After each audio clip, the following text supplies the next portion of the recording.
Abra sua Bíblia no Evangelho segundo São João, capítulo 11. Nós vamos ler do versículo 34 até o 44. Evangelho segundo São João, capítulo 11, do versículo 33 ao 44, em o nome do Senhor Jesus Cristo. E perguntou: onde o pusestes? Responderam-lhe: Senhor, vem e vê. Jesus chorou. Disseram então os judeus: vede como o amava. Mas alguns deles disseram: não podia ele, que abriu os olhos ao cego, fazer também que este não morresse? Jesus, porém, comovendo-se outra vez profundamente, foi ao sepulcro. Era uma gruta e tinha uma pedra posta sobre ela. Disse Jesus: tirai a pedra. Marta, irmã do defunto, disse-lhe: Senhor, já cheira mal, porque já está morto há 4 dias. Respondeu-lhe Jesus: não te disse que, se creres, verás a glória de Deus? Tiraram então a pedra. E Jesus, levantando os olhos ao céu, disse: Pai, graças te dou porque me ouviste. Eu sabia que sempre me ouves, mas por causa da multidão que estava em redor, é que assim falei, para que eles creiam que tu me enviaste. E, tendo dito isso, chamou em alta voz, clamou em alta voz: Lázaro, vem para fora. Saiu o que estivera morto, ligados os pés e as mãos com faixas, e o seu rosto envolto num lenço. Disse-lhe Jesus: desligai-o e deixai-o ir. Senhor, eis-nos aqui, temos a grande responsabilidade de entender esse texto muito mais do que na condição histórica. Tudo que dantes foi escrito para o nosso ensino foi escrito. Que este episódio que o Senhor Jesus teve como um ser humano, o Senhor Jesus é verdadeiramente Deus, mas Ele é também verdadeiramente homem. Absolutamente Deus, mas é absolutamente homem. Portanto, com condições de ser, com toda a competência, o único mediador entre Deus e os homens. Então, nessa relação com o grande amigo Lázaro, há algo que nós precisamos aprender. Em nome do Senhor Jesus Cristo, ensina-nos nessa noite. Tira todo o bloqueio mental, toda a passividade mental, toda a distração, que todos nós saiamos da tua casa nessa noite mais crescidos espiritualmente, em nome de Jesus. Amém. Podeis vos assentar.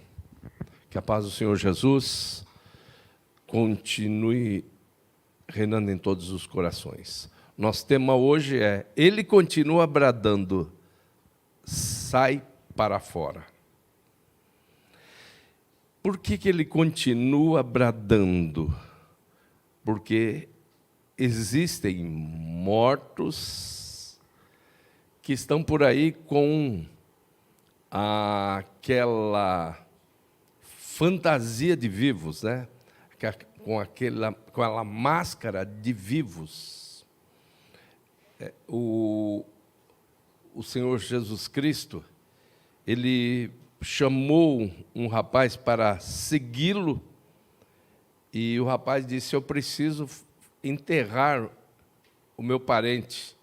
Jesus disse: deixa aos mortos o enterrar os seus mortos. Tu, porém, vem e segue-me. O que é morte espiritual? O apóstolo São Paulo diz: desperta tu que dormes, levanta-te dentre os mortos e Cristo te esclarecerá. O Espírito Santo, através de Isaías, diz: levanta-te, resplandece, porque já vem a tua luz, e a glória do Senhor vai nascendo sobre ti.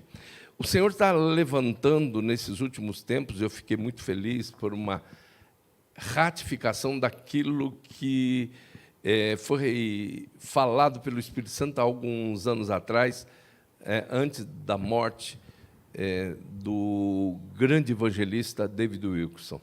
Ele chorando porque ele viu uma situação triste.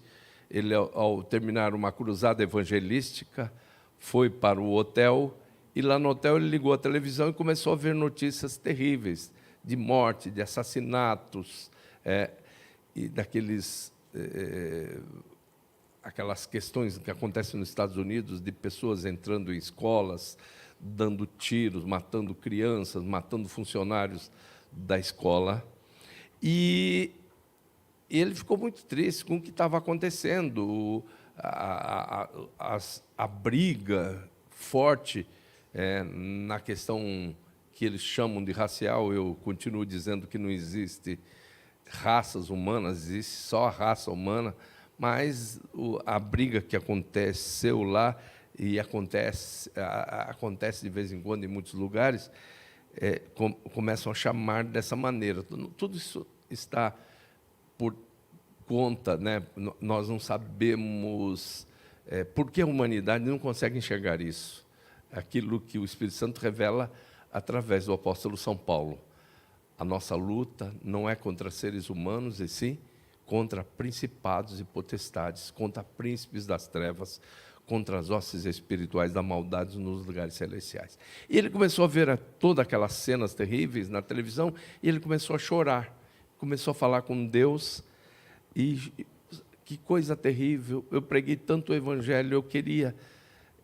o David Wilkerson, ele é o fundador da Times Square, uma igreja que fez um trabalho lindo. Você pode ler isso no livro A Cruz e o Punhal, um trabalho no meio das gangues inimigas no bairro, no entorno da igreja Times Square. E ele fez um trabalho lindo ali, e de lá saiu também o livro Foge, Nick. E o Nick Cruz, que era um dos líderes, ou ele era o líder maior de uma facção criminosa, parece-me que ele já também descansou, mas ele se tornou um grande pastor, e o trabalho foi feito. Então, ele conseguiu fazer um grande trabalho, e ele era muito convidado. Ele acabou sendo substituído na liderança da Times Square, e ele fazia cruzadas, convidado. Um homem muito bom, muitos livros, se você procurar ainda, existem aí, você vai conseguir os livros dele, David Wilkerson. E ele começou a chorar vendo toda aquela realidade, e ele começou a ouvir o Espírito Santo ao lado dele, acariciando e falando: você vai poder descansar, descansa tranquilo, descansa, que eu vou levantar a geração mais apaixonada por Cristo da história. Na sexta-feira, eu recebi da diaconisa Vilma uma mensagem de uma situação lá, de um momento de manifestação do Espírito Santo muito forte lá no Canadá, e Deus, usando uma pastora, falou exatamente sobre isso. Porque Deus vai despertar, vai surgir essa geração mais apaixonada por Cristo de toda a história do cristianismo. Nós achamos hoje, qualificamos a atual geração como a pior geração da história do cristianismo. Mas é dessa geração, daqueles que estão dentro dos sepulcros, que o Senhor maravilhoso, o Espírito Santo, vai tirar para ser esse pessoal. Só que essa atual geração, ela não tem consciência dessa morte. Paulo diz: desperta tu que dormes, levanta-te dentre os mortos. Ele está estabelecendo um cenário onde existem muitos mortos na horizontal, mas também existem vivos na horizontal, juntamente com os mortos. E eles estão sendo confundidos com os mortos.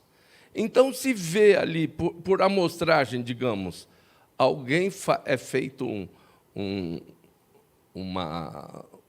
teste de vida, de estar vivo ou não a pessoa, em 2, e por amostragem, eles fazem teste, digamos, em 4, 5 mortos, e ele vai dizer que num ambiente onde todos esses mortos misturados com vivos deitados, a avaliação vai ser de que todos estão mortos ali. É muito forte isso. Poucas pessoas, eu não vejo pregadores falando sobre isso. Desperta, tu que dormes. Levanta de dentre os mortos, e Cristo esclarecerá. Porque um vivo deitado junto com o morto vai ser confundido com um morto. Mas, agora, lembrando do que Cristo falou para aquele a quem ele estava chamando, arregimentando para ser o seu discípulo e, posteriormente, seu apóstolo, e a resposta dele foi essa: não, primeiro eu preciso fazer o enterro do meu parente. E Jesus diz: deixa aos mortos enterrar os seus mortos. Tu, porém, vem e segue. E é isso exatamente que essa geração atual tem que fazer. Será que eu não estou morto? Ou que eu estou dentro de uma caverna fechada por uma pedra? Eu estou lá dentro. Assim como estava Elias. Elias venceu, em nome do Deus vivo de Israel, mais de 800 profetas de Baal, profetas de Azera, e depois ele ficou com medo de Jezabel e foi se enfiar numa caverna. E aí Deus o chama de fora, para fora. O que você está fazendo aí? Quebraram os teus altares, eu não tenho, estou sozinho. Não tem ninguém, eu estou sozinho. E Deus mostra para ele que haviam 7.000 que haviam, não, esse número 7.000 é um número simbólico, para mostrar que existe sempre um remanescente. Ainda que o número dos filhos de Israel seja como a areia do mar, só o remanescente será salvo. Havia 7.000 que não tinham encurvado seus joelhos diante de Baal. E ele achava que todo mundo estava morto. Mas, nessa palavra de hoje, Deus quer mexer com os brios de algumas pessoas, para que eles saiam para fora. A igreja tem o grande papel de tirar a pedra, mas Jesus é que promove essa ressurreição, tira as pessoas de dentro das cavernas, tira as pessoas de dentro das sepulturas. Há uma história linda, né? Tipologia pura, né? O corpo de Eliseu é lançado numa sepultura e o rapaz que estava lá enterrado é ressuscitado.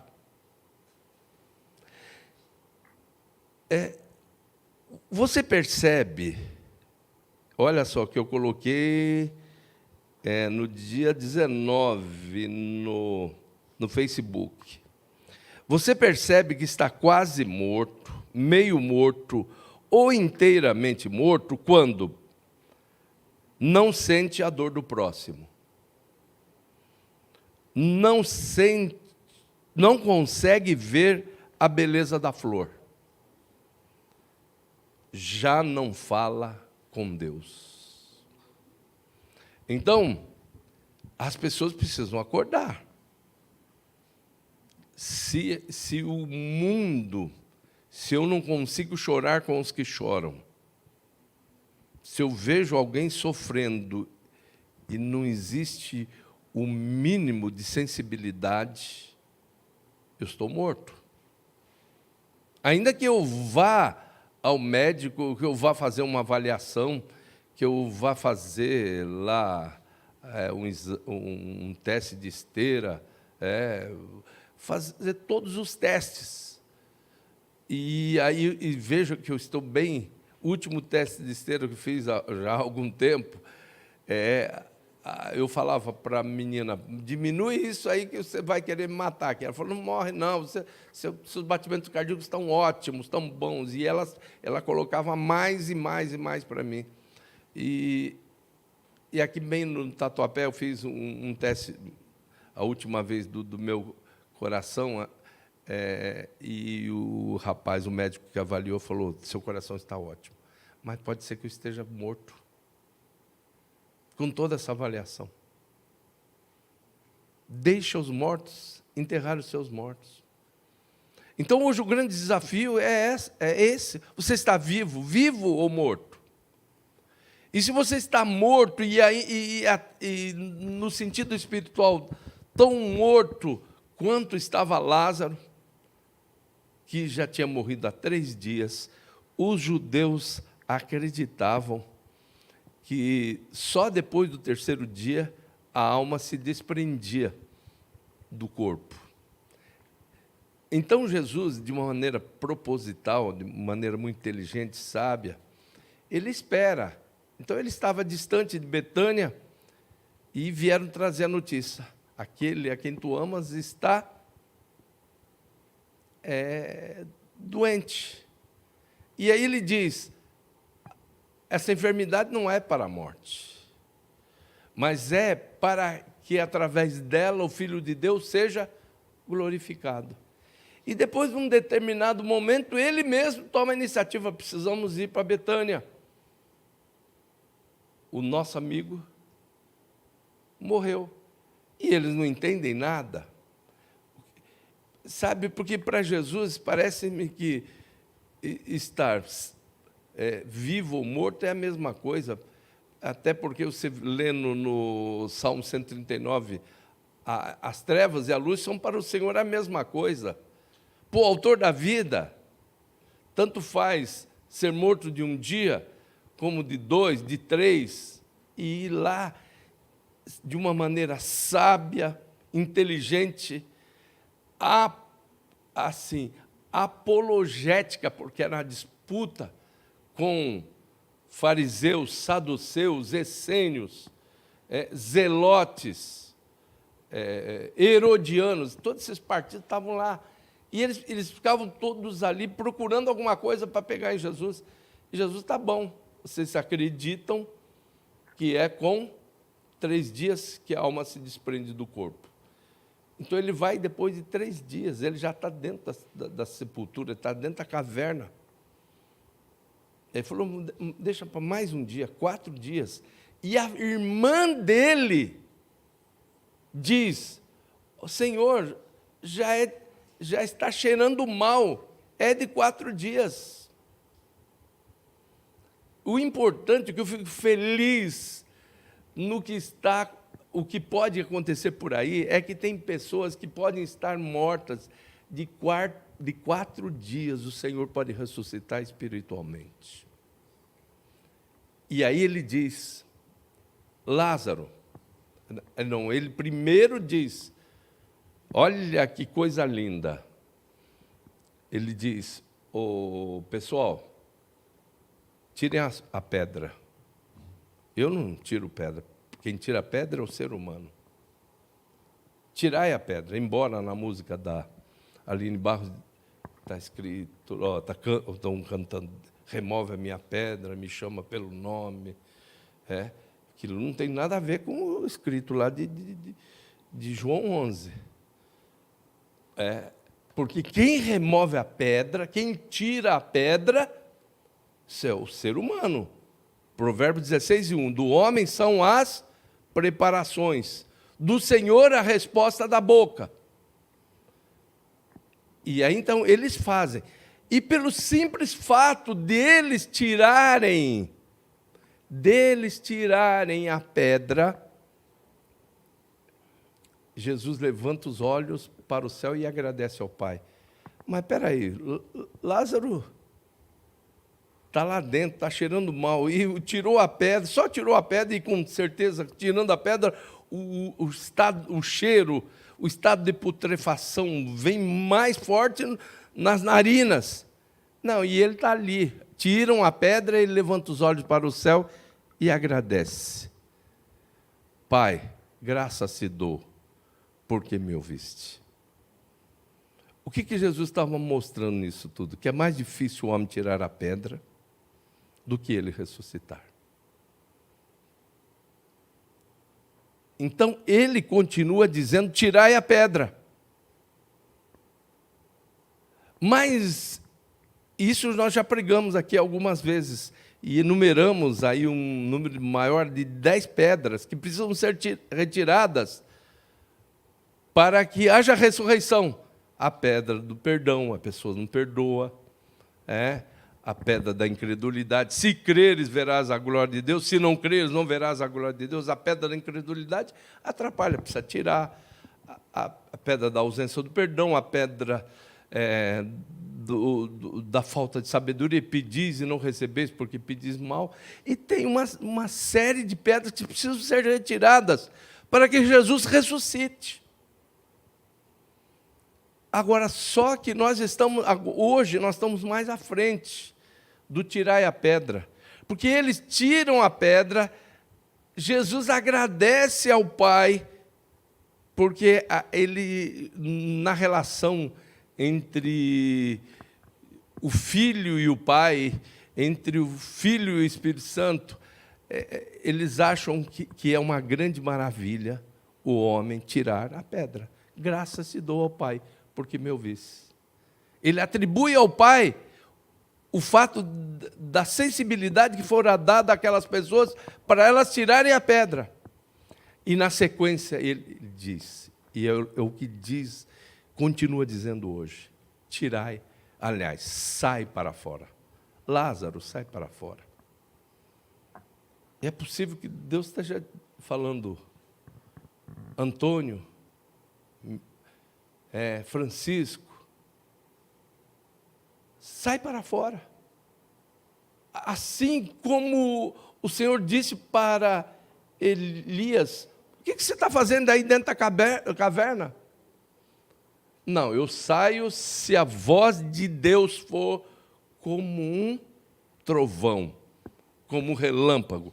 Ele queria uma voz de Deus assim, impactante mesmo. E aí Deus fala de uma maneira suave, tranquila, manso e suave. Jesus está chamando, Jesus está dizendo assim, sai para fora, sai dessa caverna, sai da caverna da depressão, sai da caverna da incredulidade, da rebeldia. Vem para aquilo que nós conversamos na quinta-feira passada e vamos conversar de novo na quinta-feira. Vem para o atendimento do seu chamado. Sai para fora. O que você está esperando? Desperta, tu que dormes. Levanta-te dentre os mortos e Cristo te esclarecerá. Assim como Jesus disse para Lázaro, ele está dizendo hoje, sai para fora. E o relato diz que Lázaro saiu, mas ele tinha as mãos e os pés atados. Ele tinha um lenço fechando os seus olhos. E aí, ele diz mais ainda. Veja qual é o trabalho da igreja. Jesus tira a pessoa da caverna, é Jesus que tira da caverna, tira o morto e ele sai vivo. A igreja faz o trabalho de tirar a pedra. O homem sai, mas Jesus diz, agora desatá-lo e deixá-lo ir é com vocês. Desatai-o e deixai-o ir. Nós temos aqui uma igreja que tem sido uma caverna de adulão. No bom sentido, aqui é refúgio bom, a igreja hospital. Quantas pessoas foram ressuscitadas ministerialmente nessa igreja? Mas nós não deixamos que as pessoas saiam daqui com as mãos e pés atados. Jesus disse para eles todos, desligai-o e deixai-o ir. Sabe por que Jesus quer isso? Porque ele quer ver esse exército caminhando. Para que continuar choramingando nas cavernas da vida, na caverna, confundido com o morto, achando que está vivo, mas no fundo está morto, porque Jesus compara as pessoas que não o seguem como mortos. Jesus diz, deixa os mortos enterrarem os seus mortos. Tu, porém, vem e segue-me. Que nós entendamos e atendamos hoje o chamado de Jesus. Sai para fora. E se você não sabia, igreja vem de um termo que é eclesia. Eclesia vem de um verbo que significa chamar para fora. Igreja quer dizer os chamados para fora. Amém? Vamos ficar em pé, vamos cantar?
Sai para fora, Lázaro. Sai para fora, amigo de Jesus. Você é amigo de Jesus? Jesus não quer que você fique aí dentro desse sepulcro da depressão, da angústia, da insegurança, do medo. Sai para fora. Tem muita coisa para você fazer. Esses sinais seguirão aos que crerem. Ele diz antes: ide, pregai o evangelho a toda criatura. Quem crer e for batizado será salvo, mas quem não crer será condenado. E esses sinais seguirão aos que crerem. Em meu nome expulsarão os demônios, falarão novas línguas, pegarão na serpente. Se beber alguma coisa mortífera, não lhes fará dano algum. E porão as mãos sobre os enfermos e os curarão. É só sair da caverna. Não importa, você não vai ficar ofendido, né, pelo fato de eu ter falado que você está sendo confundido com morto. Mas é o próprio Espírito Santo que diz: desperta, tu que dormes, levanta-te dentre os mortos. É para levantar, é para sair, não é para ficar aí, não. Não fique cobrando de Deus uma voz como fez Elias. Elias tinha tanta coisa para fazer ainda, e ele estava lá, de braços cruzados, cheio de mágoa, ressentimento. Aquela mulher me perseguiu, aquela mulher quis acabar comigo, a rainha Jezabel.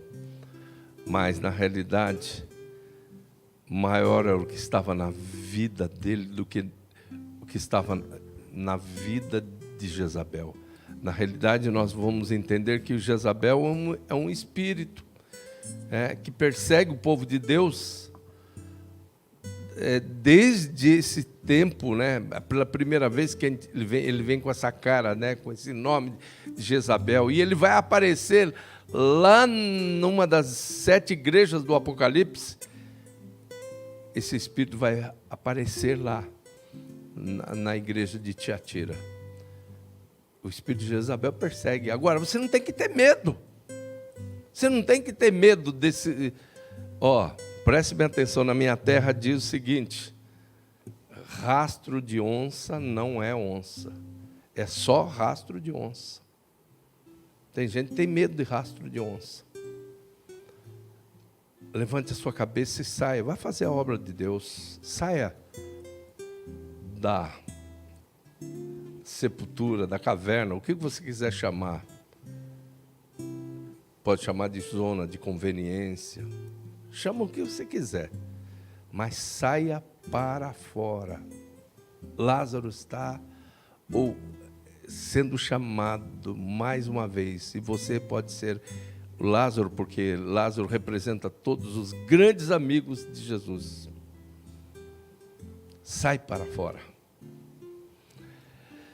Vamos orar. Deus Todo-Poderoso, a Tua palavra foi bastante incisiva, mexendo com os nossos brios.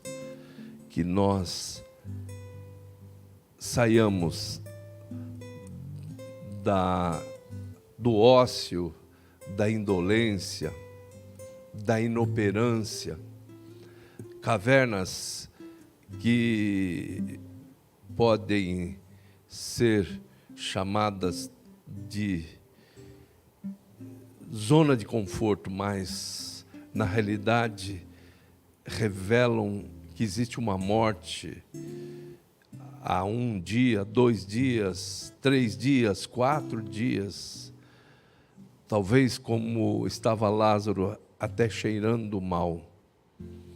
Mas o Senhor é poderoso para trazer a vida. Para o Senhor dizer: Lázaro, sai para fora.